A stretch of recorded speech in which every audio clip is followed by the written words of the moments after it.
మీరే పొందుకోమని మా ప్రభుని మారక్షుడైన యేసుక్రీస్తు ద్వారా అడుగుంటూ ప్రార్థన చేస్తున్నాం పరమ తండ్రి. ఆమేన్. క్రీస్తునందు ప్రియటువంటి దేవుని బిడ్డలారా, యేసుక్రీస్తు నామమున మీ అందరికీ వందనాలు పెట్టండి. మరి ఇంత అంటే ఎలాగా? పండగ దినాలు హుషారు లేదు మీలో. చేసి అల్లాడిపోతున్నారు. ఇవన్నీ ఈ లోకంలో దొంగలు కొట్టేస్తారు. పరలోక సంపద సంపాదించుకోండి. అన్ని సంఘాల్లో సంతోషంగా ఉంటే ఈ సంఘంలో సంతోషం కనపడతలా. పక్క సంఘాలు చూడండి, హ్యాపీగా ఉంటున్నాయి. మన సంఘాలు ఎప్పుడు చూసినా నిరాశతో ఉన్నాం కదండి. తల్లి సంఘం ఆసియా ఖండంలోనే పెద్ద సంఘం ఇది. దాని పరిశుద్ధతను పవిత్రతను కాపాడవలసిన బాధ్యత మనది. దేవుని యొక్క ఉద్దేశాలు మన పట్ల ఏ రీతిగా నెరవేరబోతున్నాయో ఈ అడ్వెంట్లోని చివరి ఆదివారం, 4వ ఆదివారం, ఆ తర్వాత వచ్చేది క్రీస్తు జన్మపు ఆరాధన. ఈ 4వ ఆదివారంలో మనకి ఒక ప్రత్యేకమైన క్యాండిల్ ఉంది. ఏ క్యాండిల్ అది? పింక్ కదండి. పింక్ అనగా ఏంజెల్, దేవదూతలు. సర్వోన్నతమైన స్థలముల్లో దేవునికి మహిమ, ఆయనకిష్టమైన మనుషులకు భూమి మీద సమాధానము కలుగునుగాక. దేవుని యొక్క దూతలు వచ్చి దేవుని ప్రకటన చేస్తూ, పరలోకమందు చూడని దూతలు భూలోకంలో క్రీస్తు ప్రభుని దర్శించడానికి ఏతించినడి దేవతలు.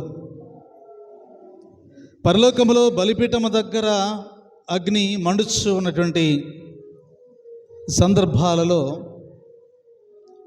దేవుని మహిమ చూడలేనటువంటి దూతలు బలిపీఠము చుట్టూ అవి తిరుగుతూ 2 రెక్కలతో తన కాళ్ళను కప్పుకుని, 2 రెక్కలతో తన కన్నులను కప్పుకుని, 2 రెక్కలతో బలిపీఠము చుట్టూ ఎగురుతూ ఈయన పరిశుద్ధుడు పరిశుద్ధుడు పరిశుద్ధుడని ప్రతిగానాలు చేస్తున్న దూతలు. ఆయన స్వరూపము ఎంత మహిమకరముగా ఉన్నది అని తెలియపరచడానికే పరలోకమందు దూతలు చేస్తున్న పరిచర్య సేవ. ఆయన ముఖబిందాన్ని చూడలేక మానవ రూపము ధరించుకున్నటువంటి క్రీస్తు తన మహిమను తగ్గించుకుని పరలోకమునికి దిగి వచ్చిన క్రీస్తుని దర్శించడానికి వచ్చిన దూతలు పలుకుతున్న మాటలు ఇవే. సర్వోన్నతమైన స్థలములలో దేవునికి మహిమయు, ఆయనకిష్టులైన మనుషులకి భూమి మీద సమాధానము కలుగునగాక.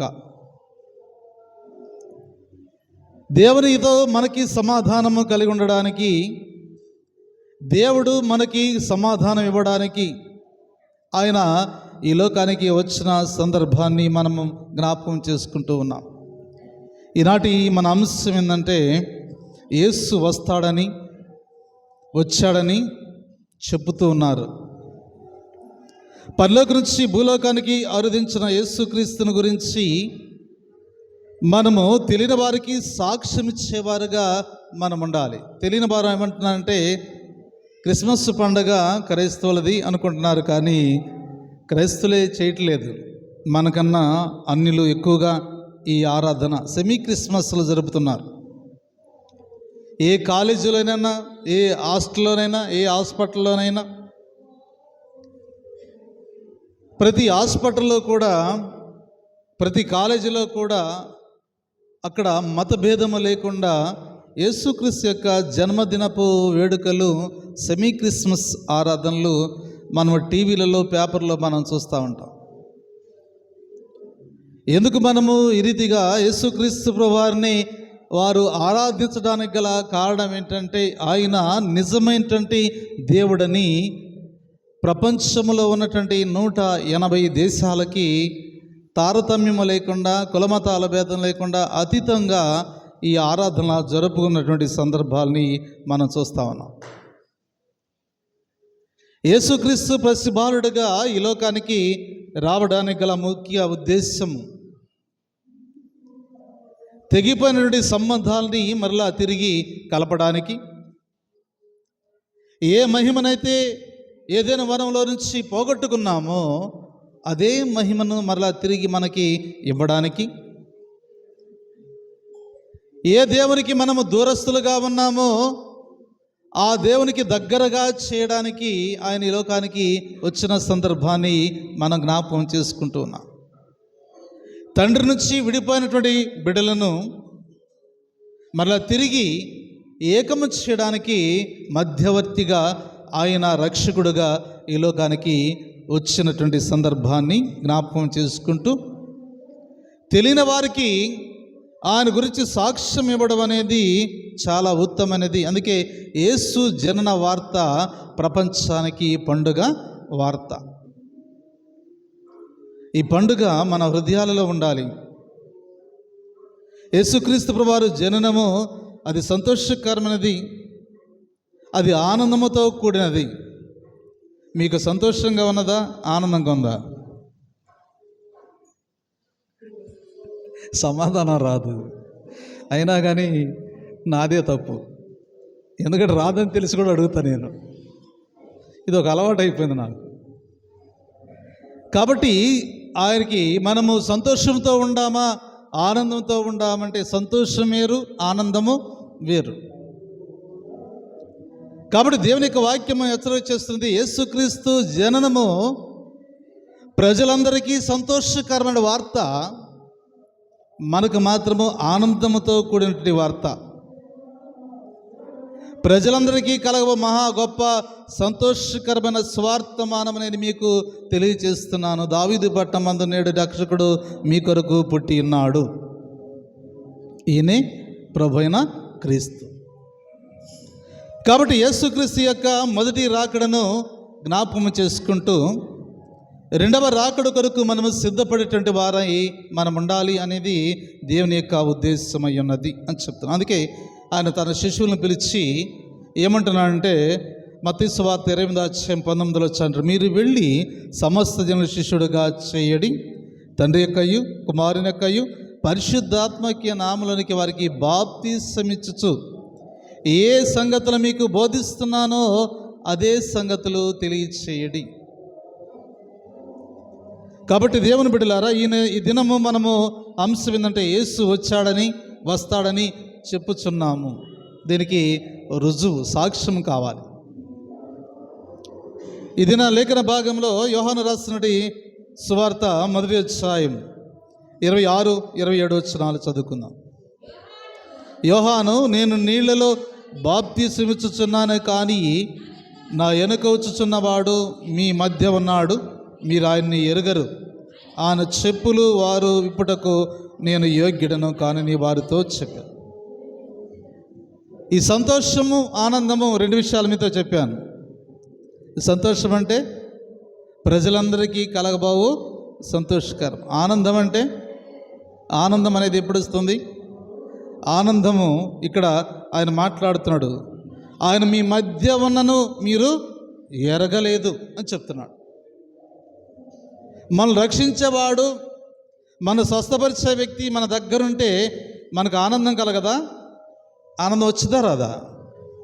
కానీ ఇక్కడ ఏమంటున్నాడంటే, అక్కడ 26వ వచనము మనం లేదా 27వ వచనాన్ని చదువుకుంటే అన్నాడు, నా వెనుక వచ్చేవాడు మీ మధ్య ఉన్నాడు, మీరు ఆయనను ఎరగరు. ఆయన ఎరగలేదు. ఆయన ఎరిగితే సంతోషం కదండి. మనకి బంధువులు వచ్చినప్పుడు ఒక 15 సంవత్సరాలు మనం వెనక్కి వెళితే, మన ఇంటికి బంధువులు వచ్చేటప్పుడు ఎక్కువగా ఎవరు సంతోషపడతారంటే మన పిల్లలు సంతోషపడతారు. మా ఇంటికి ఈరోజు చుట్టాలు వస్తున్నారు అని. ఎందుకంటే చుట్టాల పేరు చెప్పుకుని మంచి మంచి వంటలు వండి పెడతారని. అలా సంతోషం అనేది అప్పుడు కలిగేది. ఇప్పుడు చుట్టాలు వస్తుంటే ఏం చేస్తామంట, అయ్యో పాలు కూడా లేవే, టీ పెడదాం అనే పరిస్థితికి వచ్చేసాం. ఈ పూట ఉంటారా, వెళ్తారా కదండి. ఒకప్పుడు మనము చాలా సంతోషంతో ఉండేవాళ్ళం, ఆనందంతో ఉండేవాళ్ళం. కానీ ఈ ఆనందము, ఈ సంతోషము మన మధ్య లేదు. ఎందుకంటే మనలో ప్రేమ చల్లారిపోయింది. బంధువులు, రక్త సంబంధులు ఇప్పుడు రాబంధులయ్యారు. ఒకప్పుడు అండగా ఉన్నారు, ఆత్మీయులుగా ఉన్నారు. కష్టము కలిగినప్పుడు కష్టాల్లో పాలిపందులు పొందడానికి ఒక ఉత్తరం రాస్తే పడుతూ పడుతూ వచ్చేవాళ్ళు కదని. ఇప్పుడు తేలిక, సెల్ ఫోన్తో ఒక మాట మాట్లాడినా అన్ని అబద్ధాలే. ఎక్కడున్నావు? ఇంటి దగ్గర ఉన్నా. ఆయన ఉండేది ఎక్కడ ఉంటాడు? అక్కడ ఉంటాడు. అన్ని అబద్ధాలే. అబద్ధపు జీవితంతో మనము బ్రతుకుచున్నాం. ఆప్యాయత లేదు, అనురాగం లేదు, ప్రేమ లేదు, అనుబంధం లేదు. ఈ బంధాలన్నింటినీ తెంచి వేసుకుని మనంతటికి మనమే 2 తలుపులు వేసుకుని హాయిగా టీవీ చూస్తూ బ్రతుకుతున్నామే తప్ప లోకంతో పని లేదు కదండి. లోకాశలతో పని లేదు. లోకంలో ఎవరితో మనకి పని లేదు.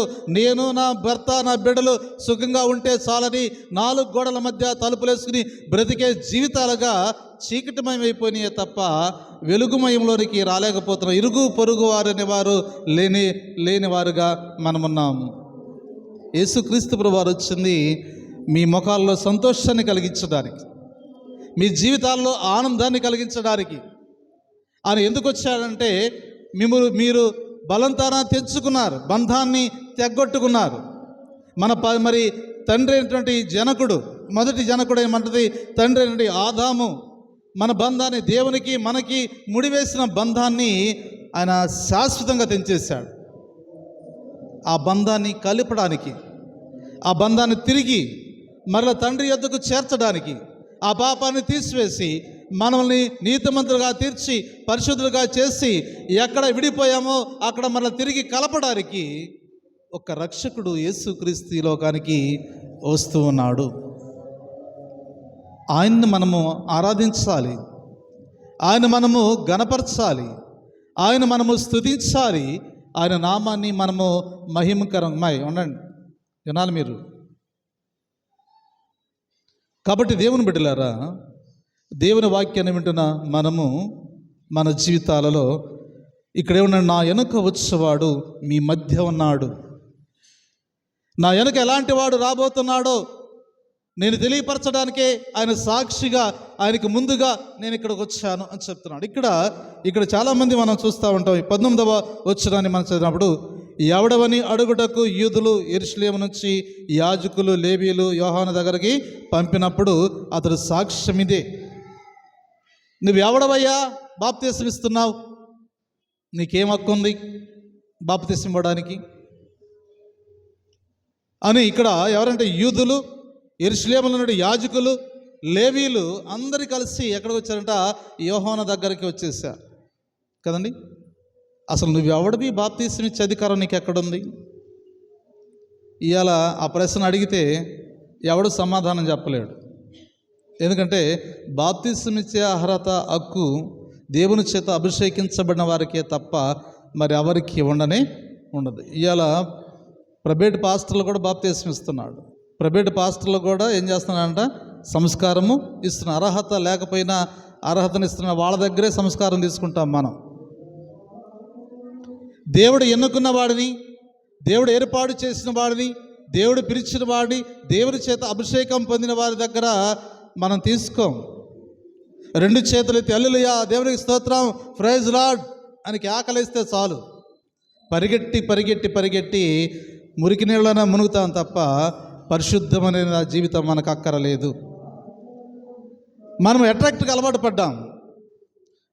అలవాటు పడి ఎక్కడ బాగా ఆరాధనలు బాగా మనల్ని ఉత్సాహంగా చేయబోతారు, ఉద్యోగ సభలు పెట్టినప్పుడు మనము ఉత్సాహం ఆగదు.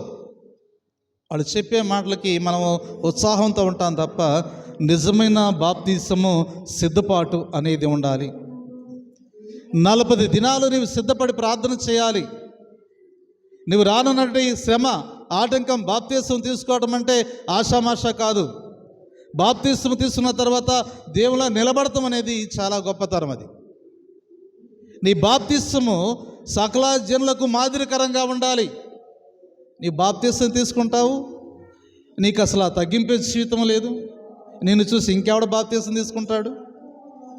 కదండి. అందుకే 40 దినాలు మీరు ఉపవాసం ఉండి బాప్తిసం కొరకు సిద్ధపాటు కలిగి ఉండాలి. ఈ సిద్ధపాటు మన జీవితకాలం పరలోకము చేర్చడానికి ఇది సిద్ధపాటు. పరలోక రాజ్యానికి చేర్చబడాలంటే బాప్తిసం పొందిన వెంటనే శ్రమ అనేది ప్రారంభమైనది, కష్టం అనేది ప్రారంభమైనది, నింద అనేది ప్రారంభమైనది, అవమానం అనేది ప్రారంభమైనది. వాటినన్నిటినీ తప్పుకోవాలి. వాటినన్నిటిని తప్పుకున్నప్పుడు మాత్రమే నువ్వు దేవునిలో ఎదుగుతావు కదండి. లోకంలో ఉన్నవాడికి లోకంలోంచి వేరు చేసిన వాడికి తేడా కనిపించాలి. లోకంతో స్నేహము వైరమని మీరు ఎరగరా అని చెప్తున్నాడు. బాప్తిస్వం లేనివాడు నోటికొచ్చిన మాటలు మాట్లాడతాడు. వాడితో మనం ఏకీపించకూడదు. వారికి తెలియదు, దేవుని గురించి తెలియదు. వాక్యం వింటారు, వెళ్ళిపోతారు, కానీ ఎంగమైన మాటలు మాట్లాడుతూ ఉంటారు. వాళ్ళని అసలు మనం పట్టించుకోకూడదు. వాళ్ళు మన దృష్టిలో మనుషులు కానే కారు. ఎందుకంటే దేవుని చేత మీరు ఇక్కడ పుణ్యస్థానము జరిగినప్పుడు దేవునిలో మీరు ఎదుగుతూ ఉండగా అనేక ఆటంకాలు మన మధ్య కలిగినప్పటికీ కూడా ఆటంకాలని మన మాటల ద్వారా తొలగించుకోకూడదు, మన ప్రార్థన ద్వారా తొలగించుకోవాలి. నీ బాప్తిస్వం పొందావు, దేవుల్లో ఉన్నావు, దేవుల్లో ఎదగాలని ఆశపడినప్పుడు బాప్తిస్వం పొందిన వెంటనే నీ ప్రక్కన ఉన్నటువంటి ఒక ఆవిడ వచ్చింది. నిన్నగా బాప్తిస్వం పొందావు, ఇవాళ ఏందమ్మా అనేది కదా. అంటే నీ తప్పులను ఎత్తి చూపించడానికి ఆమె ప్రయత్నం చేస్తూ ఉండిద్ది, నిన్ను కాదు, దేవుని ఎగతాళి చేస్తుంది. అంటే నీ ద్వారా దేవుని నామానికి మహిమ కావలసింది, అవమానం జరుగుతున్నది. ఈ అవమానం ఎవడదంట? ఈ అవమానం ఎవడది? దేవునిది. నీ ద్వారా దేవునికి అవమానము కలగకూడదు. నీ ద్వారా దేవునికి మహిమ కలగాలి. నీ ద్వారా దేవునికి మరి ఎలా అంటే దీవెనలుగా ఆయన దీవెనలు మన మీద కృమరింపచేయాలి. నీ ద్వారా దేవునికి మహిమ కావాలి. అందుకే బాప్తిస్మం ఇచ్చి యోహాను అంటున్నాడు, ఇక్కడ ఏమంటున్నాడంటే చక్కని మాట అంటున్నాడు, ఎవరు అతడు ఎరుగక ఒప్పుకొనలేదు, క్రీస్తుని కానని చెప్తున్నాడు. మరి నువ్వు ఎవడవయ్యా, ఏలీవా అంటే నేను కాదయ్యా అంటున్నాడు ఆయన. మరి నువ్వు ఎవడవి అని చెప్తున్నాడు కదండి. నువ్వు ప్రవక్తవా అంటున్నాడు. మొదటిగా నువ్వు క్రీస్తువా బాప్తిస్మం ఇస్తున్నావు అంటే నేను కాదయ్యా అంటున్నాడు. మరి నువ్వు ఏలీవా అంటే ఏలీను నేను కాదయ్యా అంటున్నాడు. మరి నువ్వు ప్రవక్తవా అంటే నేను ప్రవక్తను కాదయ్యా అంటున్నాడు. మరి ఎందుకు నువ్వు బాప్తిస్మం ఇస్తున్నావు, ఎవడేమంటే నువ్వు బాప్తిస్మం ఇస్తున్నావు అని అక్కడ యూదులు, మత నాయకులు, వారందరూ పెద్దలు అడుగుతుంటే ఆయన అంటున్నటువంటి మాట ఏంటంటే నువ్వెవరవో మాకు చెప్పాలి. ఎందుకంటే మమ్మల్ని పంపినవాడు మమ్మల్ని అడుగుతాడు, అతను ఎవడో తెలుసుకుని రమ్మని చెప్పాడు. నువ్వెవడో మాకు స్పష్టంగా చెప్తే మేము వెళ్ళి మా యజమానులకు చెప్తాం. అయితే ఆయన అంటున్నటువంటి మాట మనం ఇక్కడ చూస్తూ ఉంటాం. 23వ వచనంలో అంటున్నాడు, అందుకు అతడు ప్రవక్త అయిన యెషయా చెప్పినట్లుగా నేను ప్రభుత్వ సలాము చేయుడి అని అరణ్యములో వెలుగెత్తి చెప్పు ఒక శబ్దాన్ని. నేను యేసును కాదు, ఏలియను కాదు, ప్రవక్తను కూడా కాదు.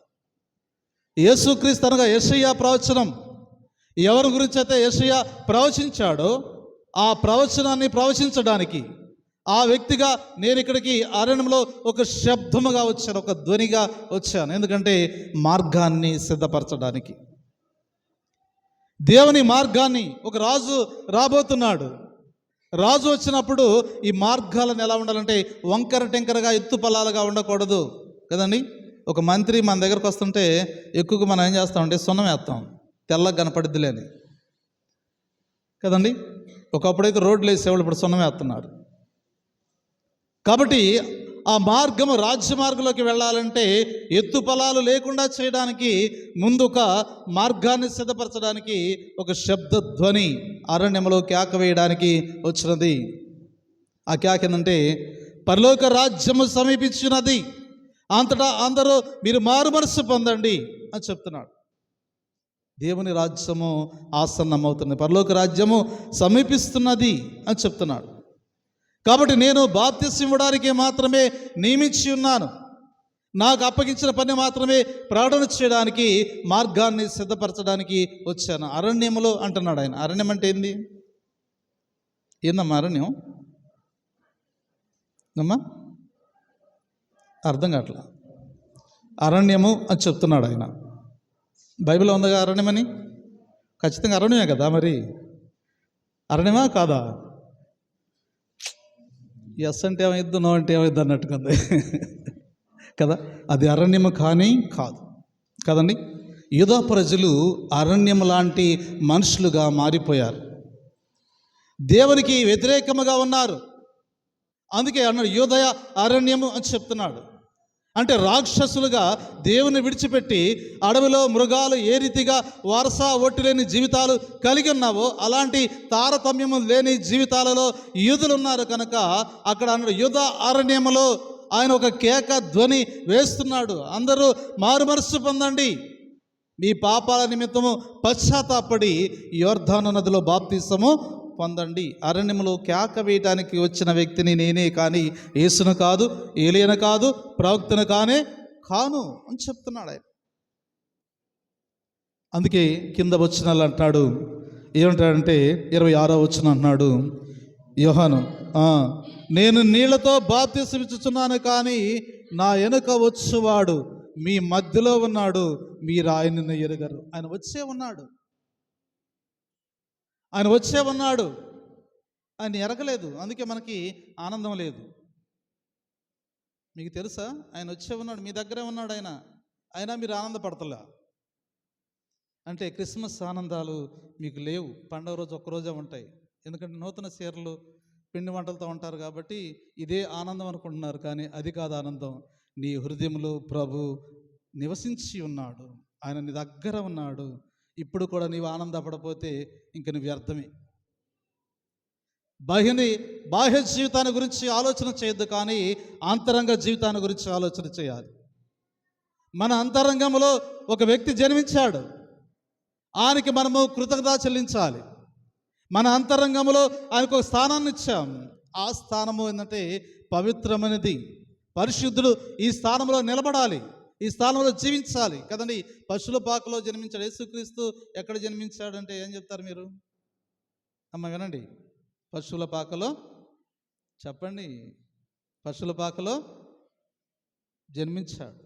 పశువుల పాక నేనంటాను, జన్మించాను మీరు అనండి కదా. పశువుల పాకలో జన్మించాడు కదండి. పశువుల పాక అంటే ఏందో తెలుసండి? పశువుల పాక అంటే మన హృదయము. ఈ హృదయంలో ఏముండయంట? పశువుల పాకలో ఏముండ? దుర్గంధము వాసనతో ఉన్నది. దుర్గంధము. పశువులు అవి చక్కగా అవి టాయిలెట్ పోస్తూ ఉంటాయి, లెట్రిన్ వేస్తూ ఉంటాయి, మరి అక్కడ ఘోరమైనటువంటి వాసన కొడతా ఉంది. మా పక్కన ఉంది, అది వాసన కొట్టినా ఆపరి నేను పీల్చుకుంటా ఉంటున్నాం. ఏం చేద్దాం? మా పెద్దలు పట్టించుకోరు, మా స్త్రీలు పట్టించుకోరు. మంచోళ్ళు మీరందరూ, దేవునామానికి వందనాలు మీకు. కాబట్టి అక్కడ మురికి కంపు కొడుతుంది, దుర్వాసన వస్తుంది. కానీ ఆ వాసన కూడా అధిగమించడానికి యేసుక్రీస్తు ప్రభువు పశువుల పాకలో జన్మించాడు, పశువుల పాకలో పరుండ చేశారు. మరి నీ హృదయంలో అలాంటి దుర్గంధమైన వాసన రావట్లేదా కదండి? నీ హృదయాన్ని దేవుడు పశువుల పాకగా పోల్చాడు. వెలుగులేని జీవితానికి, రోత జీవితము, పాపమైన జీవితము, మురికి వాసన కొడుతున్నాయి, కుళ్ళిపోయినట్టు నీ హృదయంలో వెలుగు నింపడానికి పశువుల పాకను పరిశుద్ధమైన పాకగా చేయడానికి, రొట్టెల గృహముగా చేయడానికి నీ హృదయంలో ఈ దినాన యేసుక్రీస్తు జన్మించాడు. నీకు ఆనందం లేదా? నీకు సంతోషంగా ఉండలేదా కదండి? మనందరికీ ఆనందము, సంతోషము ఆయనే. ఈ లోకంలో సమాధానాన్ని ఇచ్చేది ఆయనే, మనల్ని బ్రతికించేది ఆయనే, మన ఉనికిని నిలబెట్టేది ఆయనే, మన పేరుని ఖ్యాతిని చేసేది ఆయనే. కాబట్టి దేవుని బిడ్డలు అందుకే అన్నాడు, నేనైతే ఏలియన కాదయ్యా, ప్రవక్తన కాదు, యేసును కాదు, కానీ నేను బాప్తీసం ఇచ్చేవాడున మాత్రమే, కానీ నా వెనుక వచ్చేవాడు మీలోనే ఉన్నాడు, కానీ మీరు ఆయన్ని ఎరగలేదు అని చెప్తున్నాను. చూడండి, యోహాను సువార్త 1వ అధ్యాయము 23వ వచనాన్ని చదువుకున్నాను. అందుకతడు ప్రవక్త యెషయా చెప్పినట్లుగా నేను ప్రభు త్రోవ సరళము చేయబడను అని అరణ్యములో వెలుగెత్తి చెప్పు ఒక శబ్దాన్ని, మార్గాన్ని సిద్ధపరచాలి. రాజు వచ్చేటప్పటికి మార్గం అంతా క్లీన్గా ఉండాలి. రాజు వెళ్ళిపోతాడు కదండి. ఆయన వెంబడించు వారందరూ పరలోక రాజ్య వారసత్వాన్ని పొందుకుంటారు. యోహాను దేని గురించి ఆయన ప్రార్థన చేశాడంటే పరలోక రాజ్యము సమీపించి ఉన్నది అని చెప్పాడు. యేసుక్రీస్తు కూడా ప్రార్థన చేశాడు. ఏమని ప్రార్థన చేశాడు ఆయన? ఏం చేశాడమ్మా? అమ్మా వినండి, నా వైపు చూడండి. ఏం చేశాడు ఆయన? ఆయన కూడా ప్రార్థన చేశాడు. ఏమని ప్రార్థన చేశాడు? నిజంగా మీరు బైబిల్ చదవట్లా, రేపు మొక్కలు అక్కడ వేయాలని చూస్తున్నారు, ఆలోచిస్తున్నారు మీరు కదండి. రేపటి దినాల గురించి ఆలోచించకాకండి, పని బాగా దొరికిద్ది మీకు కదండి. మొక్కలు అక్కడే ఉంటాయి, మనం ఇక్కడే ఉంటాం. ప్రభు మాత్రం అక్కడ ఉన్నాడు. ఆయన వచ్చి నేను తీసుకెళ్ళాలంటే నీ మనస్సు ఎక్కడ ఉండాలంట? బైబిల్ మీద ఉండాలి. కాబట్టి ఏమంటున్నాడంట ఆయన, దేవుని రాజ్యం అనగా పరలోక రాజ్యము సమీపించి ఉన్నది, మీరంతటా అందరూ మారు మనస్సు పొందండి, పాపాలను విడిచిపెట్టండి అని చెప్పాడు. మరి యేసుక్రీస్తు ప్రభువు కూడా ప్రార్థన చేశాడు. ఏమని చెప్పాలా? చెప్పండి. పరలోక రాజ్యము సమీపించదని ఆయన ప్రార్థన చేస్తే దేవుని రాజ్యము సమీపిస్తున్నది అని అన్నాడు. పరలోక రాజ్యము సమీపిస్తున్నదని యోహాను భక్తుడు ప్రార్థన చేస్తే యేసుక్రీస్తు ప్రభువారు దేవుని రాజ్యము సమీపించినది, మీరు వెళ్ళి సమస్త జనులకు శిష్యులుగా చేయండి, తండ్రి యొక్కయు కుమారుని యొక్కయు పరిశుద్ధాత్మ యొక్క నామమున వారికి బాప్తిసమిచ్చుచు నేను ఏ ఏ సంగతులు మీకు చెప్తున్నానో వాటిని వారికి ప్రకటన చేయండి. ప్రపంచంలో దేశాలన్నిటికీ శిష్యులందరూ కూడా వెళ్ళిపోయి దేవుని సువార్త వారు ప్రకటించుకుంటూ వస్తున్న సందర్భాన్ని మనం చూస్తా ఉన్నాం. అందుకే ఇక్కడ యోహాను సువార్త 1వ అధ్యాయం 15వ వచనాన్ని చదువుకుందాం. 15వ వచనాన్ని. యోహాను ఆయన గురించి సాక్ష్యం ఇచ్చుచు, నా ఎరుక వచ్చువాడు నాకంటే ప్రముఖుడు కనుక ఆయన కంటే ముందున్నవాడనియు నేను చెప్పువాడు ఈయనే అనియు ఎలుగెత్తి చెప్పాను. ఎవరి గురించి నేను చెప్పానో? నాకన్నా ముందున్నవాడని చెప్పాను, నాకన్నా శక్తిమంతుడని చెప్పాను. ఎవరి గురించి నేను చెప్పానో ఇదిగో ఈయనే అని చూపిస్తున్నాడు. అక్కడ ఎక్కడ చూపిస్తున్నాడు ఆయన? యోర్దాను నదిలో. ఇదిగో ఈయన అని చెప్తున్నాడు. నేను ఎవరి గురించి మీకు ప్రార్థన చేశానో, ఎవరి గురించి మీకు చెప్పానో ఆయన ఎవరో కాదు, ఇదిగో ఇదిగో లోక పాపంలో మోసుకుని పోవు దేవుని గొర్రెపిల్ల ఇదే అని చెప్తున్నా. ఈయన గురించే నేను చెప్పాను. ఈయన మీ మధ్యలో ఉన్నాడు కానీ మీకు సమాధానం లేదు. ఈయన మీ మధ్యలో ఉన్నాడు కానీ మీకు సంతోషం లేదు. ఈయన మీ మధ్యలో ఉన్నాడు కానీ మీకు ఆనందం అనేది లేదు అని చెప్తున్నాడు. కాబట్టి దేవుని బిడ్డలారా, అందుకే ఇక్కడ 30వ వచనంలో మాట్లాడుతున్నాడు, నా వెనుక ఒక మనుషుడు వచ్చుచున్నాడు, నాకంటే ప్రముఖుడు కనుక నాకంటే ముందున్నవాడని నేను ఎవరి గురించి చెప్పితను ఆయనే ఈయన. నేను ఎవరి గురించి చెప్పాను? ఆయనే ఈయన. మనం ఎవరి గురించి ప్రార్థిస్తున్నామో ఆయన్ని చూస్తాం, అప్పుడు మనం చెప్తాం, ఇదిగో ఎవరి గురించి అయితే మేము ప్రార్థన చేసాం ఆయనే ఈయన కదండి. ఈయన రాబోతున్నాడు, ఈయన కొరకు మేము సిద్ధపడాలి. రాజు రాబోతున్నాడు, మా హృదయాల్ని సరిచేసుకోవాలి. మా హృదయంలో ఉన్నటి వంకరతనం, ఎత్తుపల్లాలు సరిచేసుకోవాలి కదండి. మా హృదయంలో ఉన్న వాటిని అన్నిటినీ తొలగించుకుని మెయిన్ రోడ్డు చేయాలి కదండి. మెయిన్ రోడ్డు చేసినప్పుడు ప్రభు నీ హృదయం గుండా అలాగ నడుచుకుంటూ వెళ్ళిపోతూ ఉంటాడు. నీ హృదయంలో ఇన్ని పెట్టుకుని ప్రభు అంటే వస్తాడా? రాడు కదండి. నువ్వు వస్తాడా? రాడండి. ఎందుకంటే నీ హృదయము అడుగడుగున ఆటంకంగా ఉన్నప్పుడు ప్రభు ఆ అడుగు వేయటానికి కూడా వెనకాడతాడు. అందుకే అన్నాడు, తలుపు తడుతుండగా ఎవడైతే నా స్వరం విని తలుపు తీస్తాడో నేను వాడింట్లోకి వెళ్ళి వాడు నేను కలిసి భోజనము చేస్తాను, వాడితో నేను కాపురం ఉంటాను. అంటే అక్కడే నేను నివాసము ఉంటాను. మన హృదయము క్లీన్గా లేకపోతే, మన హృదయము దేవునికి ఇష్టంగా లేకపోతే ఒక్క సెకండ్ కూడా నీ దగ్గర ఆయన ఉండడు. ప్రభువా ప్రభువా అని పిలిచేవాడు పరలోక రాజ్యానికి ఎంత మాత్రం చేరనే చేరు. చాలామంది అంటారు, పద్దాకలేసి ఏడ్చి ప్రార్థన చేస్తావు, ప్రభు నీ దగ్గర ఉండడు, మా దగ్గరే ఉంటాడు అని చెప్తారు కదండి. అవును ఉంటాడు. ఎందుకుంటాడు తెలుసండి? మీరు ఇప్పుడైనా మారు మనస్సు పొందుతారని కదండి.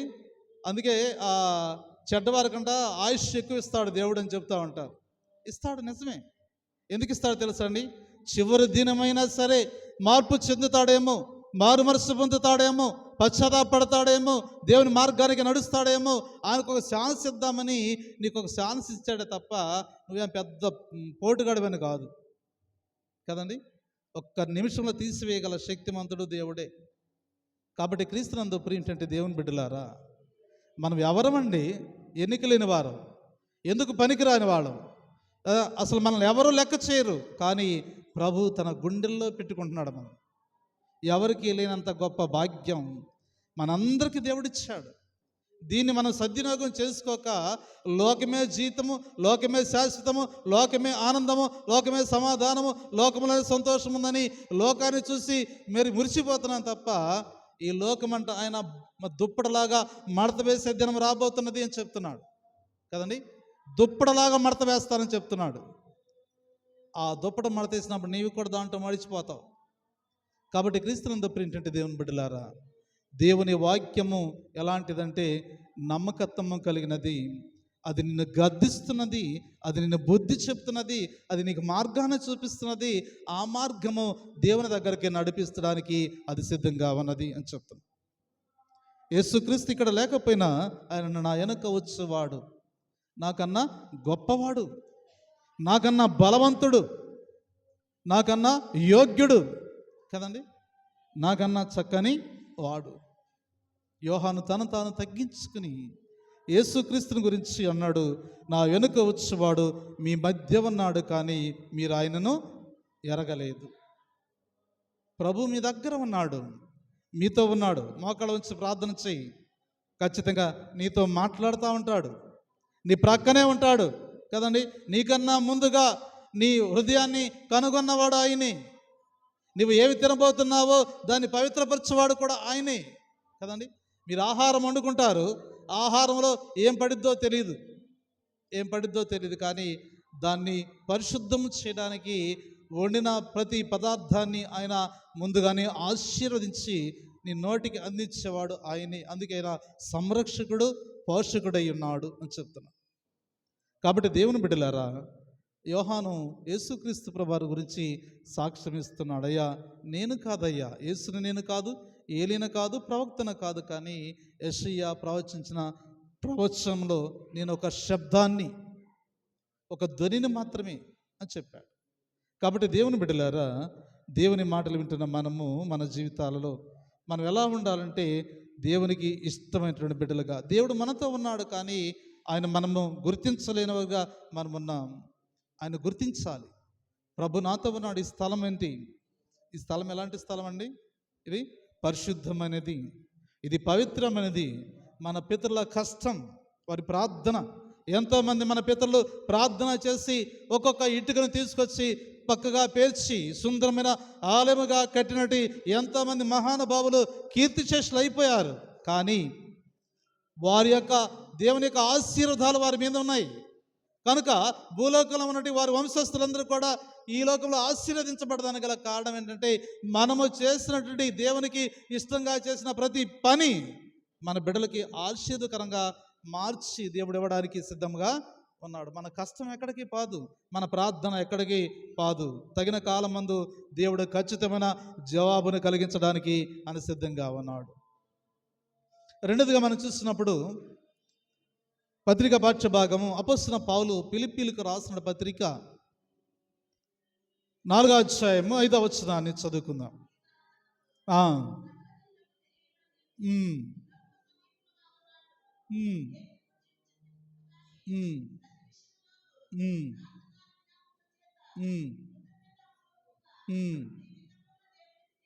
చాలు. ఏమంటున్నాడు? ఆయన సమీపంగా ఉన్నాడు కదండి. ఆయన సమీపంగా ఉన్నాడు, ప్రభు సమీపంగా ఉన్నాడు అని చెప్తున్నాడు. ఆయన ఏం చేయాలంట? మనము ఇక్కడ పౌలు గారు మరి ఫిలిప్పీకు రాసిన పత్రికలో ఒక ఉత్తరాన్ని రాసి ఫిలిప్పీతో మాట్లాడుతున్నాడు. అయ్యా ప్రభు ఎలా ఉన్నాడు? ఎల్లప్పుడూ ప్రభునందు ఆనందించుడి. మరలా చెబుతున్నాను, ఆనందించుడి. మీ సహనము సకల జనులకి తెలియపరచనిబడి ప్రభు సమీపంగా ఉన్నాడు. దేని గురించి చింతపడకుడి, కానీ ప్రతి విషయంలోనూ ప్రార్థన విజ్ఞాపన చేత కృతజ్ఞతాపూర్వకంగా విన్నపాలు దేవునికి తెలియచండి. ఎందుకు చింతపడుతున్నారు కదా? చింత లేదు, ఇక యేసు పుట్టెను. మనం చింతపడాల్సిన పని లేదు. మనల్ని రక్షించేవాడున్నాడు. నీ చింతలు యావత్తు తీసివేస్తాడు, నీ బాధను తొలగిస్తాడు, నీ వేదన తొలగిస్తాడు, నీలో ఉన్న ప్రతి పాపాన్ని తొలగించి పరిశుద్ధుడుగాను చేయడానికి ఆయన సిద్ధంగా ఉన్నాడు కదండి. అలాంటి వ్యక్తి మన హృదయాల్లో జన్మిస్తే ఆనందంగా లేదా, సంతోషంగా లేదా కదండి. మనకి సంతోషం ఆనందము ఆయనే. అందుకే ఇక్కడ ఏమనంటే ఎల్లప్పుడూ ప్రభునందు ఆనందించుడి కదండి. మరలా చెబుతున్నాను, ఆనందించుడి, మీ సహనమును సకల జనులకి తెలియజేయండి, ప్రభు సమీపంగా దగ్గరగా ఉన్నాడు. మంచి లేని నా పైన ఎంతో ప్రేమ చూపావు, అది ఎంతమైన ఉన్నావు, మానవుని రూపమిచ్చావు. మంచి లేని నా పైన ఎంతో ప్రేమ చూపావు, అది ఎంతమైన వాడవు, మానవుని రూపమెత్తావు. మానవుని రూపం ఎత్తి నీ హృదయలోకి వస్తున్నటువంటి క్రీస్తుతో నీవు ఆనందపడపోతే ఎవరితో ఆనందంగా ఉంటావు, ఎవరితో నీవు సంతోషంగా ఉంటావు? ఈ క్రిస్మస్ అంటేనే సంతోషం, ఈ క్రిస్మస్ అంటేనే ఆనందం, ఈ క్రిస్మస్ అంటేనే ఒక బహుమానం కదండి. ఆ బహుమానమే క్రీస్తుగా నీ హృదయంలో వెలిచాడు కదండి. మనలు తార వెలసింది అని పాడతారు కదా. తార వెలిసింది మన హృదయంలో, వెలుగు నింపబడింది. వెలుగు జీవితంలోకి మార్చబడాలి. మనం వెలుగు జీవితంలోకి మార్చబడినప్పుడు మాత్రమే మనం ఇక్కడ జీవించగలుగుతున్నామని చెప్తాం. అందుకే ఇక్కడ అన్నాడు, దేవుడు సమీపంగా ఉన్నాడు. దేవుని యొక్క రెండవ రాకడలో మనం ఏం చేయాలంట, సమీపంగా ఉండాలి కదండి. ఇందాక కీర్తన పాడుకున్నాం, రాజాది రాజా రారా అని. ఆయన రావడానికి సిద్ధంగా ఉన్నాడు, ఆయన వస్తూ ఉన్నాడు. కానీ నువ్వెలా ఉన్నావంటే ఆయన నీకు సమీపంగా ఉన్నాడు, కానీ నీవు దేవునికి దూరంగా ఉన్నావు. ఈ ఎడబాటుని దేవుడు దగ్గర చేయడానికి వచ్చాడు. ఏ పాపముతో దేవుని సన్నిధికి నువ్వు రాలేకపోతున్నావో ఆ పాపాన్ని తీసివేసి దేవునికి దగ్గరగా ఉంచడానికి ఆయన నీ దగ్గరకే వస్తున్నాడు కదండి. పరమును విడిచి భూలోకానికి దిగి వచ్చాడు కదండి. పరమును విడిచి భూలోకానికి దిగి వచ్చాడు. ఎవరి కోసం అండి? నీ కోసం, నా కోసం. నువ్వు నేను చేసిన ఘోరమైన పాపాలు, తప్పిదాలు అవి లెక్కకి సరిపోవు కదండి. చాలా ఉన్నాయి, చాలా భారము కలిగి ఉన్నాయి. వాటిని అన్నిటినీ ఎక్స్క్యూజ్ చేస్తున్నాడు, తొలగిస్తున్నాడు. ఇక నేను జ్ఞాపకం చేసుకోనంటున్నాడు. మీ యొక్క పాపాలు నేను ఎన్నడూ జ్ఞాపకము చేసుకోను. అక్కడ నుంచి ఇక్కడికి క్రిందికి దిగి వస్తున్నటువంటి క్రీస్తు నీ కొరకు వస్తుంటే నువ్వు ఇంకా వెనక్కి వెళ్ళిపోతే ఎలాగా కదండి. నీ కొరకు వస్తున్నాను అంటుంటే నేను వెళ్ళిపోతున్నాను అంటే ఎలాగా కదండి. ఆయన రావడానికి సిద్ధంగా ఉన్నాడు, నీవు ఆయనకి సమీపంగా ఉండాలి అని చెప్తున్నాడు.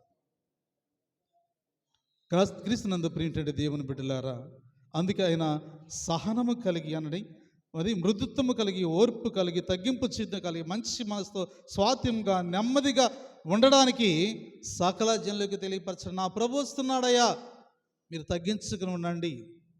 నా రాజు వస్తున్నాడు కదండి, మీరు తగ్గించుకుని ఉండండి. నా రాజు మార్గము సిద్ధపరచడానికి ఒక దూత వచ్చింది కదండి. ఒక దూత వచ్చింది, తాను తగ్గించుకుంది, మార్గాన్ని సిద్ధపరచడానికి వచ్చింది.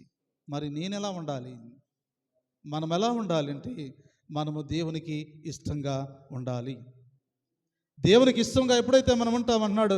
ఇక్కడ పౌలు గారు మాట్లాడుతున్నారు, ప్రభు పరిచర్య వచ్చినప్పుడు నాటి నుంచి ఎన్నో శ్రమలు, హింసలు, బాధలు ఎదురైనప్పటికీ యేసుక్రీస్తు యొక్క స్వార్థను ఆయన ప్రకటించడం మానలేదు. చూడండి, ఇక్కడ ఆయన ఎన్ని శ్రమలు అనిపించాడో. కొరింథీయులకు రాసిన 2వ పత్రిక 11వ అధ్యాయము 23 నుంచి 28వ వచనాన్ని చదువుకుందాం. చదవండి. కొరింథీయులకు రాసిన 2వ పత్రిక 11వ అధ్యాయం. అమ్మ ఒక్కళ్ళు గట్టిగా చదవండి.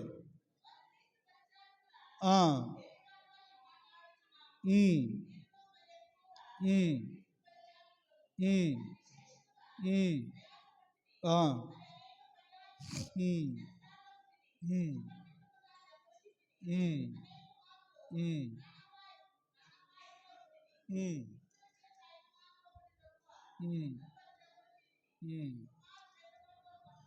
ఆ, ఉమ్. ముమ్మారు ఓడ పగిలి శ్రమపడి తిని ఒక రాత్రి బడు సముద్రంలో గడిపి తిని అనేక పర్యాయాలు ప్రయాణాలలోను నదుల వలన ఆపదలోను దొంగల వలన ఆపదలోను నా స్వజనుల వలన ఆపదలోను అన్యుల వలన ఆపదలోను పట్టణంలో ఆపదలోను అరణ్యంలో ఆపదలోను సముద్రంలో ఆపదలోను కపట సహోదరుల మధ్యలో ఆపదలో ప్రయాసపడి శ్రమపడి తిని ఇన్ని శ్రమలు పడ్డా కదండి. పౌలు గారిని ఎంతమంది అంటే శ్రమ పెట్టారు? స్వజనులు పెట్టారంట కదండి. సహోదరులు ఉన్నారు, కపటమైన సహోదరులు, వారు కూడా శ్రమ పెట్టారంట. పైకి వందనాలు, అమ్మ వందనాలు కదండి. కపటమైన సహోదరులు వారు కూడా శ్రమ పెట్టారంట కదండి.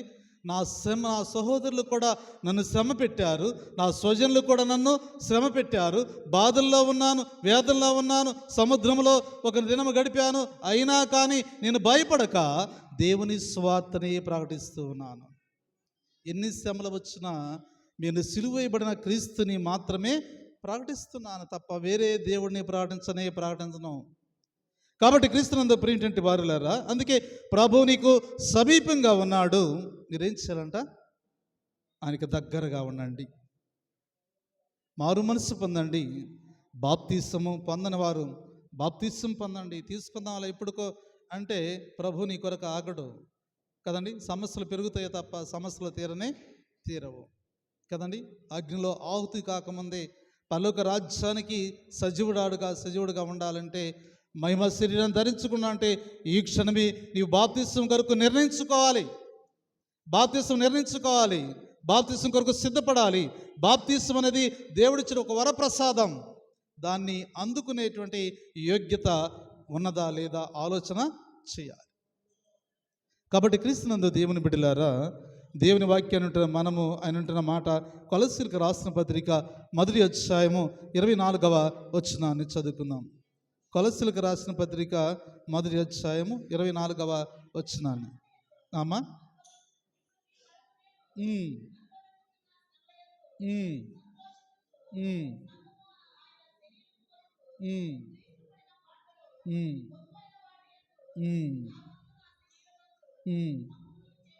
చాలు. ఏంటంటే, ఇప్పుడు మీ కొరకు నేను అనుభవిస్తున్నటువంటి శ్రమ యందు సంతోషిస్తున్నాను. సంఘమును ఆయన శరీరము కొరకు క్రీస్తు పడిన పాటలలో కొదువైనను వాటి యందు నా వంతు నా శరీరమందు సంపూర్ణ చేస్తూ ఉన్నాను అని చెప్తున్నాను. నేను సంతోషపడుతున్నాను. ఎందుకంటే ఆయన ఎలాంటి వాడంటే, నీ కొరకు నేను అనుభవిస్తున్నటువంటి శ్రమలు అది నాకు సంతోషం. సంఘము ఆయన శరీరము కొరకు ఆయన పడిన పాటలు కొదువైనప్పటికీ వాటి యందు నా వంతు కూడా నేను నా శరీరమందు సంతోషపడుతున్నాను అని చెప్తాను. కాబట్టి క్రీస్తునందు ప్రింటింటి వారులారా, దేవుడు సమీపంగా దగ్గరగా ఉన్నాడు. మనము దేవునికి దూరస్తులుగా ఉండకుండా మనం ఏం చేయాలంట? సమీపస్తులుగా ఉండాలి. చివరిగా ఫిలిప్పీలకు రాసిన పత్రిక 3వ అధ్యాయం, ఫిలిప్పీలకు రాసిన పత్రిక 3వ అధ్యాయం 7వ వచనాన్ని చదువుకుందాం. 3వ అధ్యాయం.